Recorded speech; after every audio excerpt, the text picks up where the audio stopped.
네, 여러분을 다시 만나 뵙게 돼서 반갑습니다. 제가 기억을 더듬어 보니까요, 제가 지난번에 왔던 게 393회인 것 같아요. 그때 제가 3자여서 기억을 하거든요. 아마도 맞다면 393회고요. 오늘 보니까 545회네요. 그래서 꽤 오래전에 제가 다녀갔습니다. 어쨌든 네, 다시 여러분을 만나 뵙게 돼서 반갑고요. 또 여러분과 함께 하나님의 말씀을 나누게 된 것을 기쁘게 생각합니다. 우리가 하나님 말씀을 받기 전에요, 각자 좀 이런 기도했으면 좋겠습니다. 여러분 조용히 눈을 감고 묵상하시면서 하나님께, 하나님 오늘 이 아침에 주님의 말씀을 듣길 원합니다. 내가 듣겠습니다. 하나님 말씀하여 주옵소서. 또 말씀을 전하는 저를 위해서도 기도해 주시면 감사하겠습니다. 우리 잠깐 기도하겠습니다.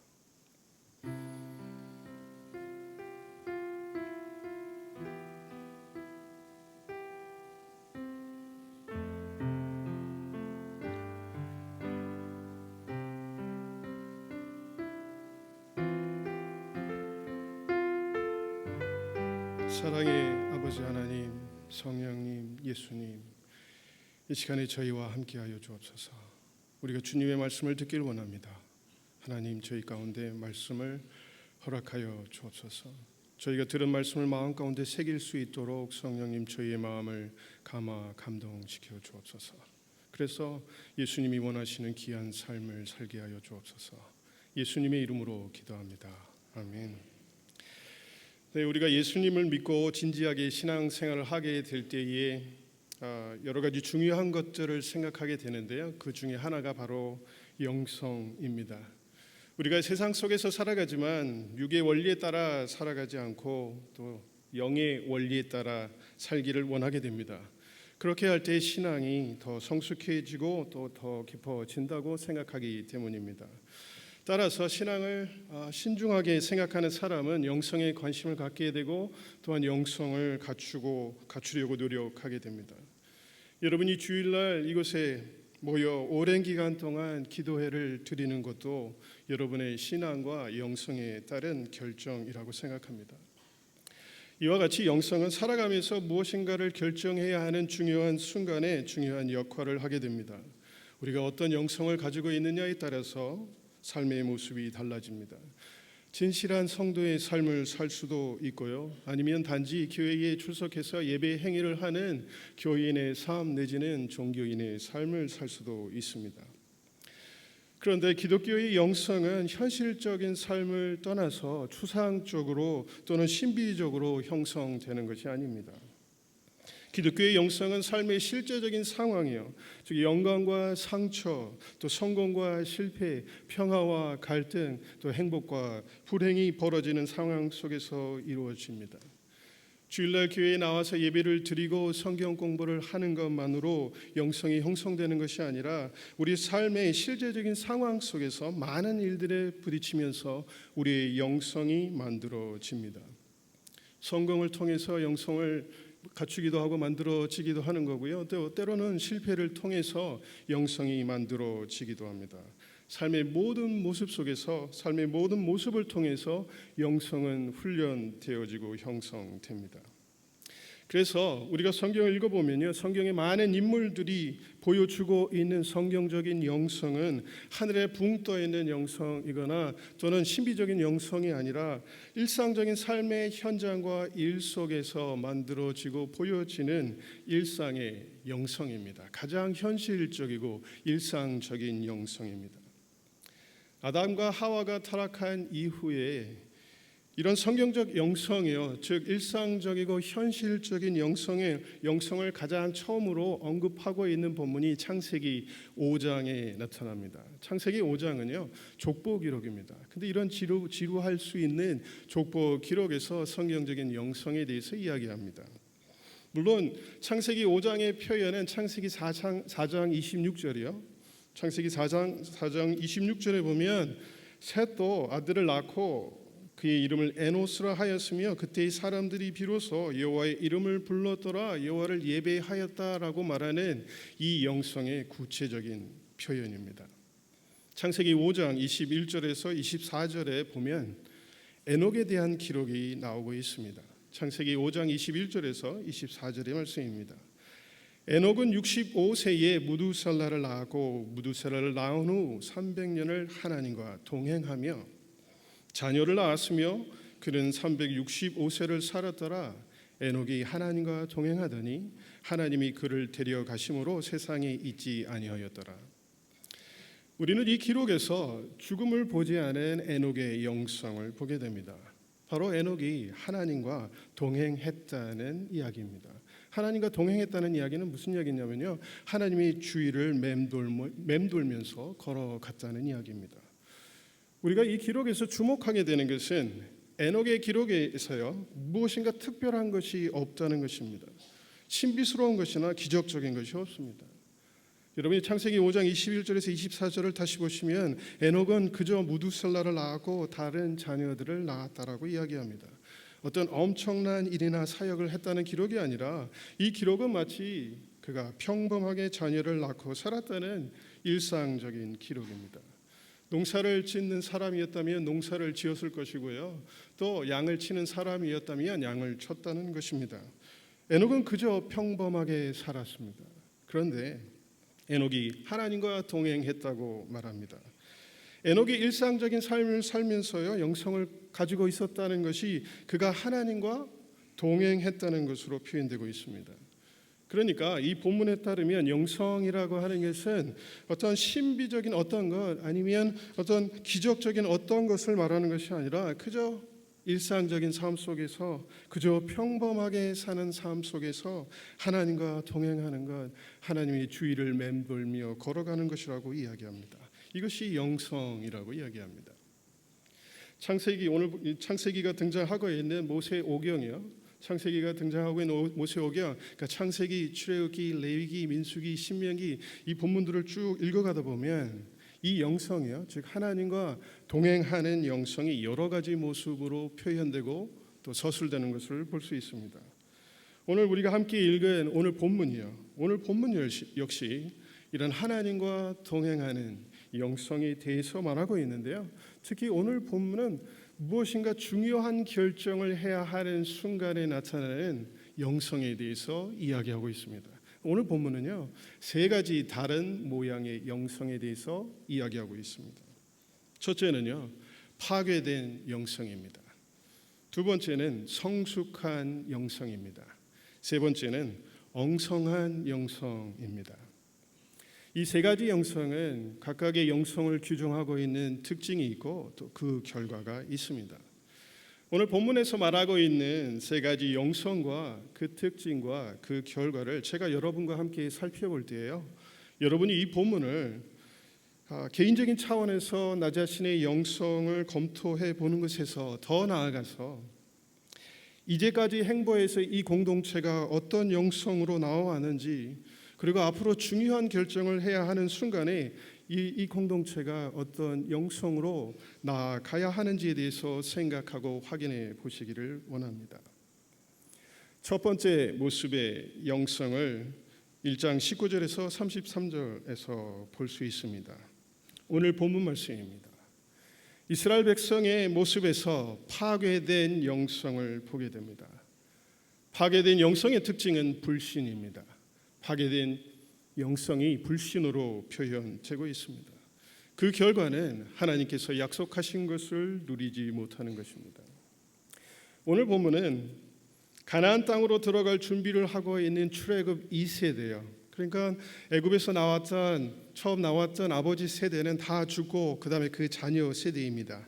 출애굽 2세대가 이제 가나안 땅에 들어갈 준비를 하고 있을 때에 모세가 자신의 유언처럼 마지막으로 권면을 주고 있는 장면입니다.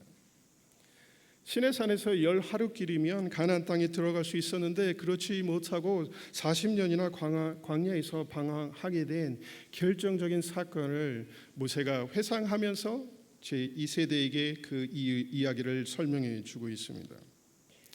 가나안 땅에 바로 들어가지 못하고 광야에서 40년 동안 방황하고 그곳에서 아버지 세대가 모두 죽게 되었던 결정적인 원인을 우리는 32절에서 볼 수 있습니다. 32절 말씀입니다. 이 일에 너희가 너희의 하나님 여호와를 어떻게 했다고 이야기합니까? 믿지 아니하였다라고 이야기합니다. 여호와를 믿지 않는 것, 여호와를 신뢰하지 않는 것입니다. 그 결과는요, 35절입니다. 35절에 보시면 이 악한 세대 사람들 중에는 하나님은 이들을 악한 세대라고 이야기하시면서 이렇게 말씀하십니다. 이 악한 세대 사람들 중에는 내가 그들의 조상에게 주기로 맹세한 좋은 땅을 볼 자가 하나도 없으리라. 40년의 광야 방황은 가나안 땅을 주시겠다고 약속하신 하나님을 믿지 않고 신뢰하지 않았던 사람들이 모두 죽는 시간이었습니다. 광야에서 그들의 시체가 소멸되는 시간이었습니다. 이것이 불신의 결과입니다. 하나님께서 약속하신 것을 얻지 못하게 합니다. 불신은 영성을 파괴합니다. 그래서 불신으로 파괴된 영성 때문에 하나님께서 약속하신 것을 누리지 못하게 됩니다. 오늘 본문을 우리에게 적용하면 이렇습니다. 하나님께서 여러분이 이곳에서 공동체를 이루게 하시면서 약속하신 많은 것들이 있습니다. 어려웠지만 수고와 희생, 비난을 무릅쓰고 하나님의 마음을 따르고 또 제자의 삶을 살려고 했을 때에 하나님께서 이 공동체에 약속하신 것들이 있습니다. 힘들지만 이곳에 모여 기도하고 찬양하고 하나님 앞에 인정받는 진정한 신앙 공동체를 이루어서 성숙한 성도로 살아가는 것을 약속하셨고, 또한 하나님이 참 제자로 아름답게 살아갈 미래를 약속하셨습니다. 그런데 불신 때문에 여러분의 영성이 파괴되고 또 결국에는 여러분이 이 약속을 누리지 못할 수 있다는 것입니다. 그렇다면 혹시 불신이 우리에게 있는 것은 아닌지 생각해 볼 필요가 있습니다. 오늘 본문을 보면 불신은 이러한 모습으로 나타납니다. 불신이 표현되는 모습입니다. 첫째요, 하나님께서 약속하신 것이 좋긴 한데, 좋은 것은 아는데 원하지 않습니다. 그래서 하나님께서 하라는 것을 하지 않습니다. 25절과 26절입니다. 그 땅의 열매를 손에 가지고 우리에게 돌아와서 우리에게 말하여 이르되 우리의 하나님 여호와께서 우리에게 주시는 땅이 좋더라 하였느니라. 그러나 너희가 올라가기를 원하지 아니하고 너희의 하나님 여호와의 명령을 거역하여. 여기에서요, 여호와께서 우리에게 주시는 땅이 좋았더라라는 표현이에요. 너희가 올라가기를 원하지 아니하고라는 표현이에요. 그래서 너희의 하나님 여호와의 명령을 거역하였다라는 표현에 주목하게 됩니다. 특히 너희가 올라가기를 원하지 아니하고라는 표현을 보게 되면 불신은 좋은 것은 아는데 의도적으로 원하지 않는 모습, 그래서 거역하는 모습으로 나타납니다. 이때요, 이스라엘 백성들이 신중하지 않았던 것은 아닙니다. 이스라엘 백성은 가나안 땅으로 가는 일에 굉장히 신중했습니다. 22절에 보시면 먼저 정탐꾼을 보내서 그들이 가게 될 땅이 어떤 땅인지 또 어디로 가야 하는지를 확인하는 신중한 태도를 보입니다. 그렇지만 그들이 상대해야 할 가나안 성읍과 가나안 백성들이 그들이 보기에 강대해 보였기 때문에 그 땅이 좋은 것을 알면서도 그 땅에 올라가는 것을 원하지 않습니다. 자신들이 보기에 불가능하다고 판단했기 때문에 올라가는 것을 원하지 않고 하나님을 거역하게 됩니다. 하나님이 여러분이 있는 이 자리, 이 상황으로 인도해 주셨고 더 올라가면 더 좋은 것이 있는 것을 아는데 여러분이 또한 신중하게 검토도 하는데 그렇게 하는 것을 원하지 않습니다. 왜냐하면 내가 보기에, 내가 생각하기에 그렇게 될 것 같지 않기 때문입니다. 내가 해보려고 하는데 너무 힘들 것 같아 자신이 없어. 내가 감당할 수 없을 정도로 너무 엄청나고 큰 일이야. 주변 사람들의 눈이 나를 너무 불편하게 해 라고 말하면서 혹시 여러분은 원하지 않는 핑계를 대고 있지는 않습니까? 그렇다면 불신의 태도를 보이고 있다는 것을 기억하실 필요가 있습니다. 결국 하나님께서 여러분에게 약속하신 것을, 그 좋은 것을 얻을 수 없게 됩니다. 하나님께서 약속을 지키시지 않기 때문이 아니라 우리가 의도적으로 원하지 않기 때문에 얻지 못하게 됩니다. 불신의 두 번째 모습입니다. 불신은 하나님과 그의 뜻을 왜곡하는 모습으로 나타납니다. 27절에서 볼 수 있습니다. 27절을 보시면 여호와께서 우리를 미워하신다라고 말하면서 아모리 족속의 손에 넘겨 멸하시려고 우리를 애굽 땅에서 인도하여 내셨다라고 말하고 있습니다. 이것은 하나님에 대한 왜곡이고 젖과 꿀이 흐르는 아름다운 땅으로 그들을 인도하시겠다는 하나님의 선하신 뜻에 대한 왜곡입니다. 애굽 땅에 있었으면 좋았을 텐데 이곳으로 데려와서 우리를 죽게 하시는 것을 보니까 실제는 죽지도 않았는데요. 하나님이 우리를 미워하시는 것이 확실하다고 이야기하면서 하나님과 그의 뜻을 왜곡합니다. 이렇게 하나님을 왜곡하고 그의 선하신 뜻을 왜곡하는 것은 불신의 태도입니다. 우리가 기대하고 원했던 그 상황이었으면 좋았을 텐데 하필이면 하나님이 이 상황에 있게 하시고 힘들게 하시는 것을 보니까 하나님이 우리를 미워하시는 것이 분명해라고 생각하지는 않으십니까? 처음 신앙을 갖고 신앙생활을 할 때에 내가 원했던 그 교회로 갔었다면 좋았을 텐데 하필이면 사랑의 교회로 오게 하셔서 이런저런 힘든 사람들을 만나게 하시는 것을 보면 나를 미워하시는 것이 분명해라고 생각하면서 하나님의 선하신 뜻을 왜곡하고 여러분을 향한 하나님의 사랑을 왜곡하지는 않습니까? 이것은 불신의 태도입니다. 불신은 하나님께서 약속하신 것을 누리지 못하게 합니다. 하나님과 하나님의 뜻을 왜곡하는 불신의 태도는 자연스럽게 이런 모습으로 연결됩니다. 불신의 세 번째 모습입니다. 28절입니다. 어떤 모습일까요? 28절을 보시면요, 이런 이야기가 기록됩니다. 우리가 어디로 가랴? 우리의 형제들이 우리를 낙심하게 하여 말하기를 그 백성은 우리보다 장대하며 그 성읍들은 크고 성곽은 하늘에 닿았으며 우리가 또 거기서 아낙 자손을 보았노라 하는도다 하시기로. 여기서 이스라엘 백성이 한 질문을 보다 정확하게 표현하면 우리가 어디로 올라가야 하는가라는 질문입니다. 그런데요, 하나님이 분명히 어디로 올라가야 하는지를 알려주셨습니다. 어디로 올라가야 하는지를 하나님께서 분명히 알려주셨음에도 불구하고 하나님이 가리키는 그것을 바라보지 않고 방향을 잃은 모습을 보이고 있습니다. 불신은 방향을 잃은 모습, 낙심하게 하는 말에 귀를 기울이는 모습으로 나타납니다. 불신은 낙담하게 하는 상황에 집중하게 합니다. 그래서 어디로 가야 할지를 알면서도 그것을 보지 못하고 방황하게 합니다. 하나님의 뜻을 왜곡하게 되니까 방향을 잃게 됩니다. 그리고 우리 눈에 불가능해 보이는 것에 주목하게 되니까 낙심에 빠지게 됩니다. 이것이 28절에서 이스라엘 백성이 보여준 불신의 모습입니다. 하나님이 인도하신 이곳에서 신앙생활을 하고 마당 기도회에 참석하시면서 혹시 여러분은 방향을 잃고 있지는 않습니까? 여전히 무엇을 해야 할지 모르고 방황하고 있는 것은 아닙니까?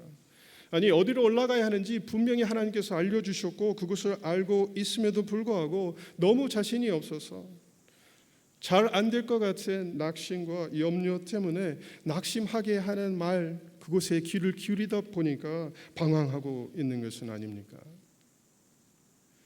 그렇다면 하나님께서 여러분을 어디로 인도하시겠다고 약속하셨는지를 다시 천천히 기억해 보시기를 바랍니다.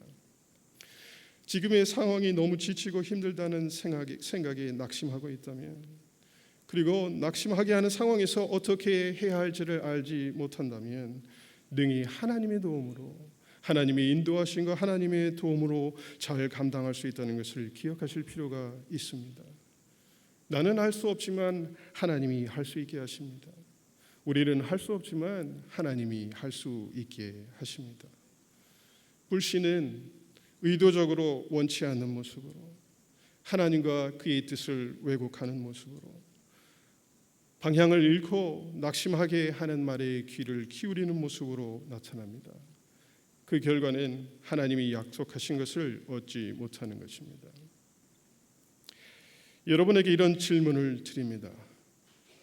혹시 하나님이 약속하신 것, 하나님이 기대하게 하신 것이 좋긴 한데 의도적으로 거부하고 원하지 않는 것은 아닙니까? 또는 하나님이 지금의 어려운 상황에 있게 하신 것을 보니까 나를 미워하시는 것이 확실해라고 이야기하면서 하나님과 그의 뜻을 왜곡하고 있지는 않습니까? 어디로 가야 할지 몰라 방황하면서 낙심하게 하는 말에만 귀를 기울이고 있지는 않습니까? 이 질문에 그러고 있다, 그러고 있는 것 같아 라는 대답을 하게 되면 여러분은 불신의 모습을 보이고 있다는 것을 기억하실 필요가 있습니다. 불신은 영성을 파괴하고 결국 하나님께서 약속하신 것을 누리지 못하게 합니다.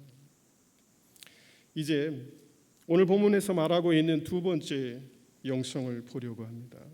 바로 성숙한 영성입니다. 34절에서 40절에 있는 이야기입니다.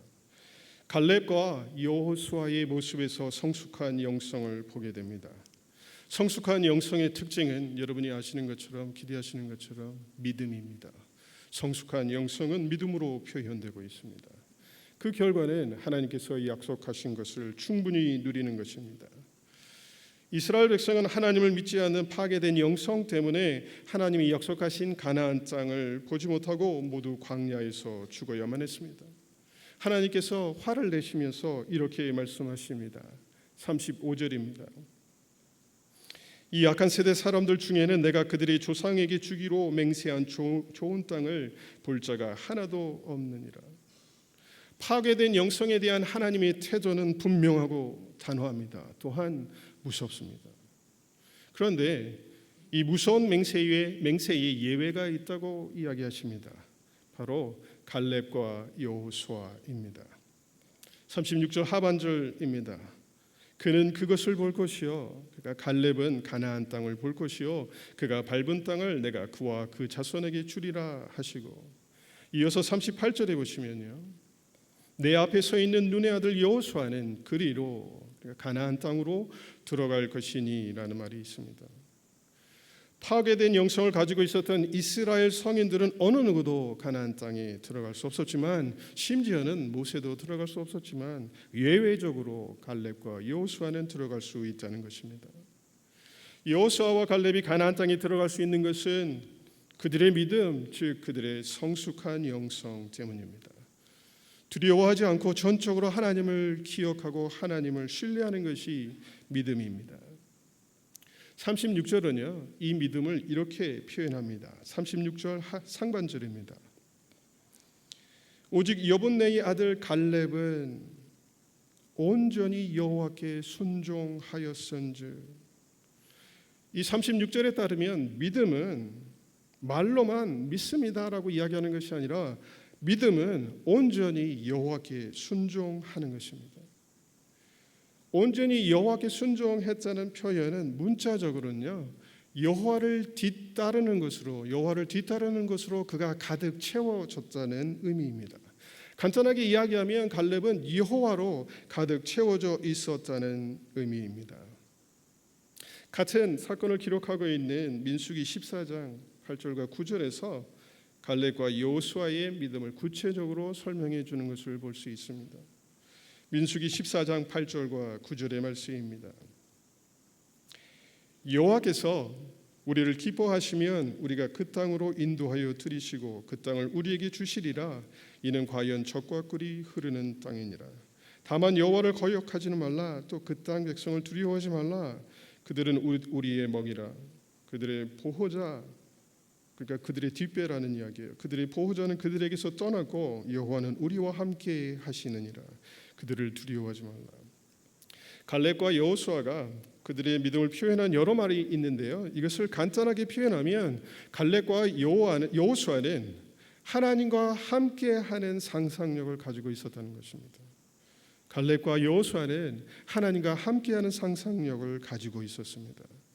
가나안 땅에 있는 크고 어마어마한 성읍과 요새 그리고 거인처럼 장대한 아낙 자손에 의해서 파괴된 상상력이 아니라 하나님으로 가득 채워진 상상력, 그 상상력으로 그들이 가나안 땅을 정복할 수 있다고 확신했습니다. 성숙한 영성은 믿음의 상상력, 하나님으로 가득 채워진 상상력, 하나님께 사로잡힌 상상력입니다. 하나님께 사로잡힌 갈렙과 여호수아의 상상력에는 하나님께 대한 관심과 집중이 있습니다. 또한 하나님과 함께 사자가 먹이를 해치우듯 가나안 땅을 다 먹어치우는 상상이 있었습니다. 그러나 앞에서 말한 이스라엘 백성은 그들이 보고 판단하기에 부정적인 상황과 어려움으로 채워진 상상력에 사로잡혀 있었기 때문에 파괴된 영성을 보여줄 수밖에 없었습니다. 여기서 더 불행한 것은 상황으로 채워지고 상황에 사로잡힌 상상력은 우리 자신을 보잘것없는 존재로 생각하게 합니다. 그래서 이스라엘 백성은 자기 자신들을 이렇게 표현합니다. 민수기 13장 32절과 33절의 말씀입니다. 우리가 두루 다니며 정탐한 땅은 그 거주민을 삼키는 땅이요 거기서 본 모든 백성은 신장이 장대한 자들이며 거기서 네피림 후손인 아낙 자손의 거인들을 보았나니 이렇게 이야기한 후 자신들에 대해서 이렇게 평가합니다. 우리는 스스로 보기에도 메뚜기 같으니 그들이 보기에도 그와 같았을 것이니라. 그래서 자신감도 잃고 믿음의 상상력도 가질 수 없었습니다. 여러분이 처한 상황에서 또 여러분이 직면하고 있는 어려움 속에서 여러분은 어떤 상상력을 가지고 있습니까? 상황으로 채워지고 어렵고 힘든 것처럼 보여지는 또는 실제로 어려운 상황에 사로잡힌 파괴된 상상력입니까? 아니면 힘들어 보이지만 그래도 하나님으로 채워지고 하나님께 사로잡힌 상상력입니까? 어떤 상상력을 가질 것인가는 바로 여러분의 선택입니다. 중요한 것은 여러분의 선택에 따라서 가나안 땅에 들어가지 못하고 그저 40년을 방황하다가 죽을 수도 있고 아니면 가나안 땅에 들어가서 하나님이 약속하신 좋은 것을 누릴 수도 있다는 것입니다. 36절의 갈렙에 대한 표현에서 한 가지 주목하게 되는 문장이 있습니다. 36절에 보면 이런 표현이 나옵니다. 그가 밟은 땅을 내가 그와 함께 그의 자손에게 주리라. 갈렙이 밟은 땅이라는 표현입니다. 하나님은 그가 밟은 땅을 주겠다고 약속하십니다. 단지 상상하고 머릿속에만 그린 땅이 아니라 그가 실제로 밟은 땅을 주겠다는 약속입니다. 그러니까 성숙한 영성은 그저 상상만 하는 것이 아니라 상상하고 실제로 행동하는 것입니다. 하나님으로 채워진 상상력은 실제로 땅을 밟는 행동으로 실행되어야 합니다. 왜냐하면 행동으로 실행되지 않은 상상은 단지 공상에 불과하기 때문입니다. 갈렙은 가나안 땅을 밟고 정탐하면서 그 땅을 하나님과 함께 정복하는 상상을 했을 것입니다. 그리고 하나님이 그 땅을 얻게 하실 수 있다는 확신을 가졌을 것입니다. 여호수아서에 보시면요, 갈렙이 그가 상상했고 그가 밟았던 그 땅을 얻기 위해 40년 후에 최선을 다해서 결국에는 그 땅을 얻게 된 것을 보게 됩니다. 성숙한 영성은 하나님께 사로잡힌 상상을 하고 실제 행동하게 합니다. 어려운 상황을 보고 좌절하는 것이 아니라 그 상황 속에서 하나님과 함께 상상하면서 하나님이 약속하신 것을 얻기 위해 두려워하지 않고 담대하게 됩니다. 이제 세 번째 영성이요. 파괴된 영성은 아니지만 어딘가 엉성한 영성을 보려고 합니다.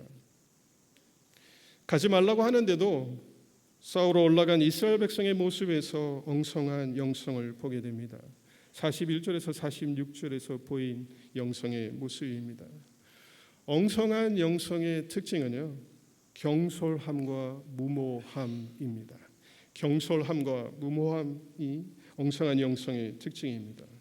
41절에서 경솔히라는 단어와 43절에서 거리낌 없이, 그러니까 무모하게라는 표현을 보게 됩니다. 엉성한 영성은 경솔함과 무모함으로 표현됩니다.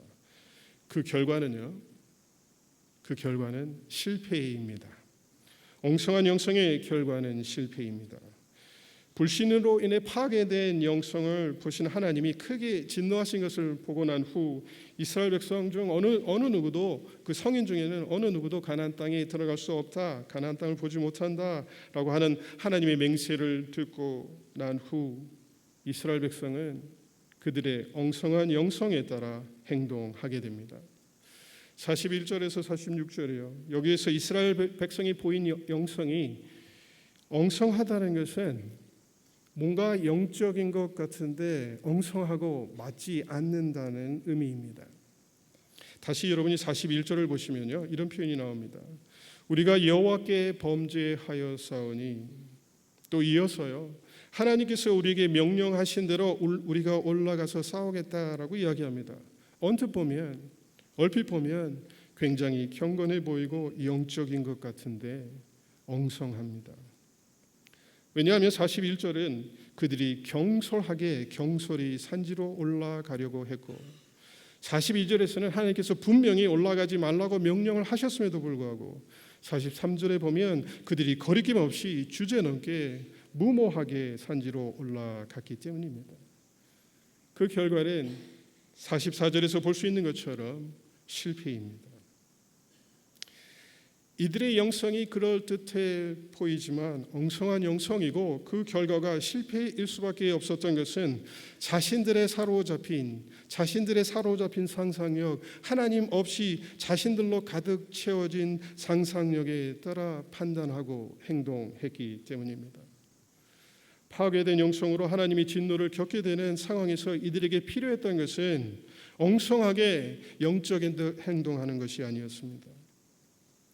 하나님 앞에서 자신들의 죄를 진심으로 인정했다면 광야로 가서 불신으로 인해 주어진 결과를 받아들이고 그 광야에서 하나님의 인도하심을 기대하는 것이었습니다. 왜냐하면 광야 길로 가는 것이 이스라엘 백성의 끝이 아니었기 때문입니다.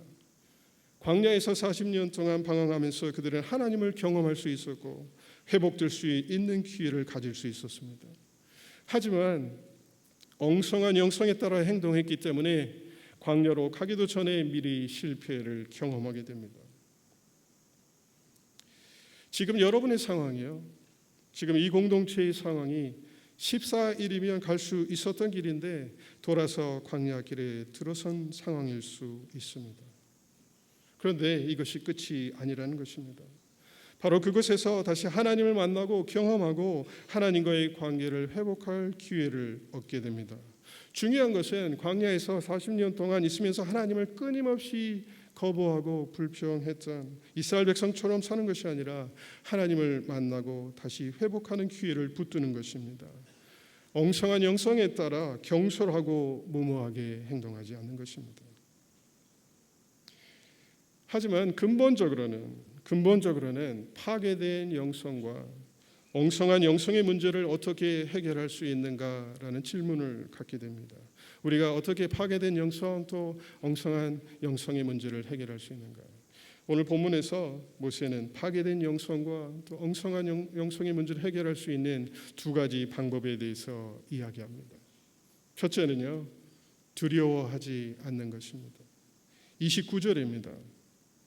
그들을 두려워하지 말라, 무서워하지 말라. 29절에서 모세는 두려워하지 말라는 말로 불신의 문제를 해결하라고 이야기합니다. 불신의 시작인 원하지 않는 모습이 의지적인 결정이었던 것처럼 두려워하지 않는 것도 의지적인 결단이고 결정입니다.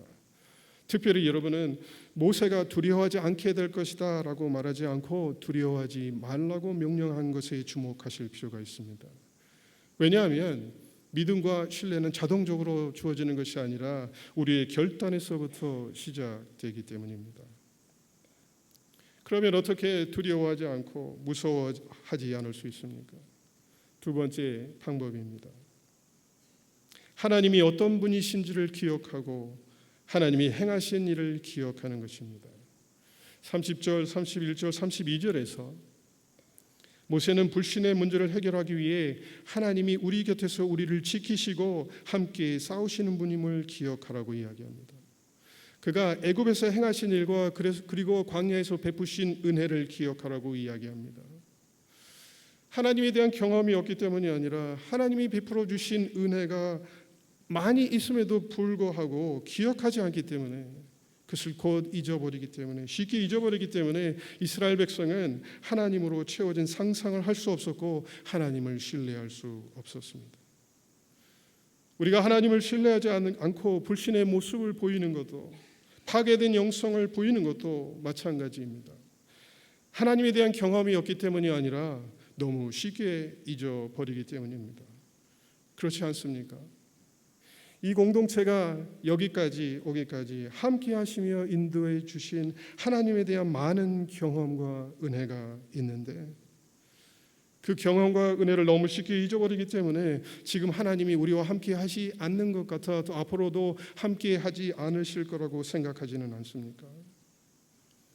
이런 불신의 모습이 자꾸 드러나면 시간을 내어서 하나님을 묵상하고 하나님과의 과거 경험을 묵상하실 필요가 있습니다.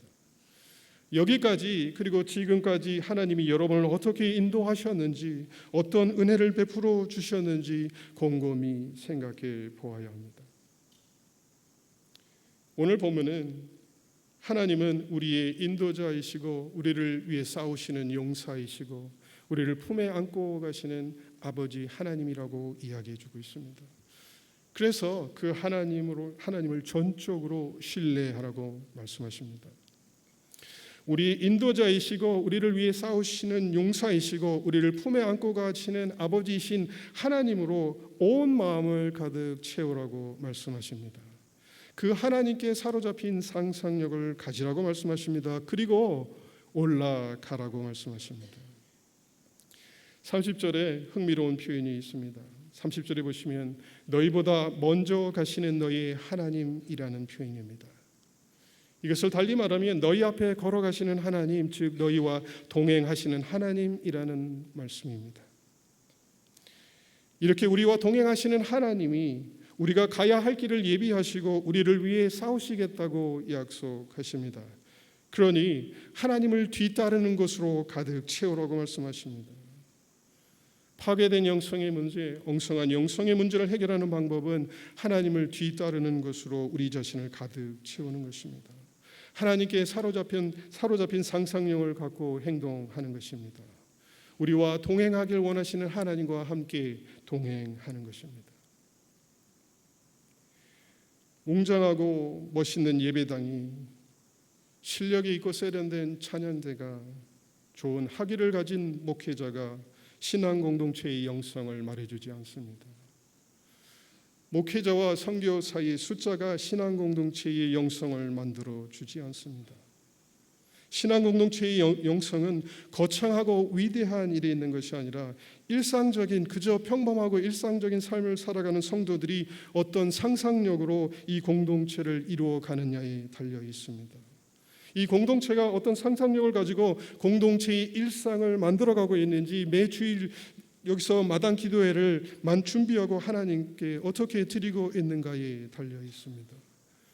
이 공동체가 묵묵히 하나님과 동행하는 것, 그저 하나님의 주의를 맴돌며 걸어가는 것에 이 공동체의 의미와 영성이 있습니다. 설교를 마치면서 여러분께 이런 질문을 드립니다. 여러분은 어떤 상상력으로 이 공동체를 만들어 가고 계십니까? 여러분이 어떤 상상력으로 이 공동체를 만들어 가느냐에 따라 하나님이 약속하신 것을 얻을 수도 있고 얻지 못할 수도 있습니다. 그런데요, 하나님께서 약속하신 좋은 것이, 하나님께서 말씀하시는 그 아름다운 것, 그 좋은 것이 때로는 우리가 보기에 보잘것없는 것일 수 있습니다. 그 좋은 것이 넓은 길, 넓은 문이 아니라 좁은 길, 좁은 문일 수 있다는 것입니다. 하나님께서 약속하신 좋은 것이 다시 온전하게 회복되는 건 모든 문제가 깔끔하게 우리가 원하는 대로 다 해결되는 것이 아니라 괴롭지만 이 상황이 그대로 유지되는 것일 수도 있다는 것입니다. 그런데 하나님이 이것을 좋은 것, 아름다운 것이라고 말씀하십니다. 왜냐하면 그곳에 하나님과 동행하는 성숙한 영성이 있기 때문입니다. 하나님과 동행하는 진정한 제자의 삶이 있기 때문입니다. 저는 하나님이 이 공동체에게 약속하신 좋은 것이 무엇인지 모릅니다. 젖과 꿀이 흐르는 가나안 땅인지 아니면 좁은 문 좁은 길인지 저는 모릅니다. 그런데 하나님이 약속하신 그것을 얻기 위해 여러분 한 분 한 분은, 그리고 이 공동체는 하나님으로 가득 채워진 상상력을 가지고 올라가고 계십니까? 혹시 하나님이 약속하신 것이 좋은 것은 아는데 그것이 너무나도 엄청나서 가능해 보이지 않고 자신이 없어서 올라가지 않고 파괴된 영성 때문에 뒤돌아 내려오려고 하시는 것은 아닙니까? 아니면 하나님께서 약속하신 것이 우리가 보기에 너무 보잘것없어 보이고 너무 힘들 것 같아서 그냥 포기하고 뒤돌아 내려오려는 것은 아닙니까? 아니면 좋은 것을 향해 올라가기는 하는데, 그 좋은 것을 향해서 올라가기는 하는데 우리 자신의 사로잡힌 상상력, 그 상상력으로 경솔하고 무모하게 올라가고 계시는 것은 아닙니까? 바라기는 이 공동체를 품에 안고 인도하시는 하나님으로 가득 채워진 상상력으로 하나님이 약속하신 것을 얻기 위해 한마음 한뜻으로 올라가시기를 주님의 이름으로 축원합니다. 이 공동체가 앞으로 올라가야 하는 것이 좁은 문 좁은 길일지라도 하나님과 동행하시면서 그곳에 올라가시기를 주님의 이름으로 축원합니다. 우리가 이 시간에 조용히 눈을 감고 묵상으로 기도하면 좋겠습니다. 조용히 눈을 감고 제가 여러분에게 드리는 질문을 생각하면서 함께 기도하기를 원합니다.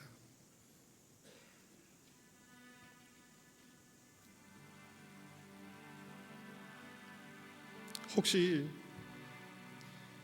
하나님이 약속하신 것, 기대하게 하신 것이 좋긴 한데 의도적으로 거부하고 원하지 않는 것은 아닙니까? 혹시 하나님이 지금의 어려운 상황에 있게 하신 것을 보니까 우리를 미워하시는 것이 확실해라고 말하면서 하나님과 하나님의 뜻을 왜곡하고 있지는 않습니까? 어디로 가야 할지 몰라 방황하면서 낙담하게 하는 말에만 귀를 기울이고 있지는 않습니까? 여러분은 갈렙과 여호수아가 보여준 성숙한 영성을 갖길 원하십니까? 그렇다면 하나님은 과연 여러분에게 어떤 분이십니까? 여러분을 푸른 초장과 실만한 물가로 인도해 주시는, 그리고 바른 길이 어디인지를 알려주시는 다정한 목자이십니까? 사망의 음침한 골짜기에 여러분을 혼자 내버려 두셨다고 생각되는, 그래서 여러분을 미워하시는 하나님이라고 원망하거나 불평하고 있는 것은 아닙니까? 하나님은 우리의 선한 인도자이시고 목자이십니다. 하나님은 우리 앞에 걸어가시면서 우리를 위해 싸우시는 용사이십니다. 하나님이 이제까지 함께 하신 것처럼 지금도 그리고 앞으로도 여러분 한 분 한 분을, 그리고 이 신앙 공동체를 품에 안고 가시는 사랑의 아버지이십니다. 이 공동체가 나아가는 앞으로의 여정에서 선한 목자이신 하나님과 언제나 동행하겠다는 결단의 기도를 드리시길 바랍니다.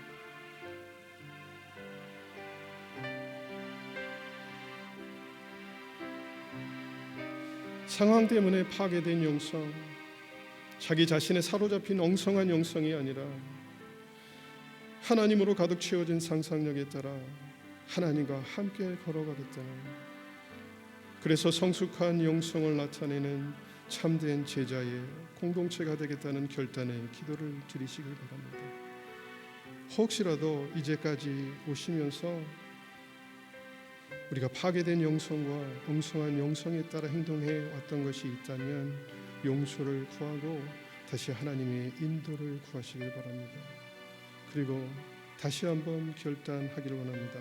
하나님, 우리가 힘들지만 혹시라도 하나님께서 약속하신 그 좋은 것이 좁은 문 좁은 길일지라도 우리가 하나님을 떠나지 않고 하나님 주위를 맴돌며 성실하게 올라가겠습니다 라는 고백을 또 결단을 주님께 드리기를 원합니다.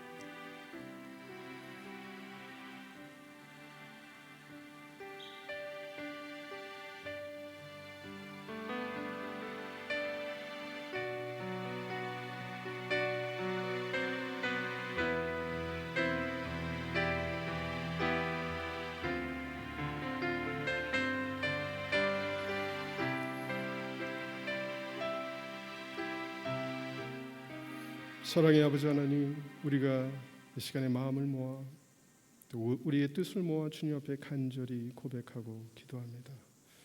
주님, 저희가 부족하지만 하나님 주위를 맴돌며 주님과 함께 걸어가겠습니다. 이 신앙 공동체와 함께 동행하시겠다고 약속하신 하나님, 저희와 함께하여 주옵소서. 하나님의 뜻이 이루어지고 하나님의 나라가 이 땅에 이루어지게 하여 주옵소서. 하나님, 저희가 시험에 들지 않게 하시고 모든 악에서 저희를 또 이 공동체를 지켜 주옵소서. 예수님의 이름으로 기도합니다.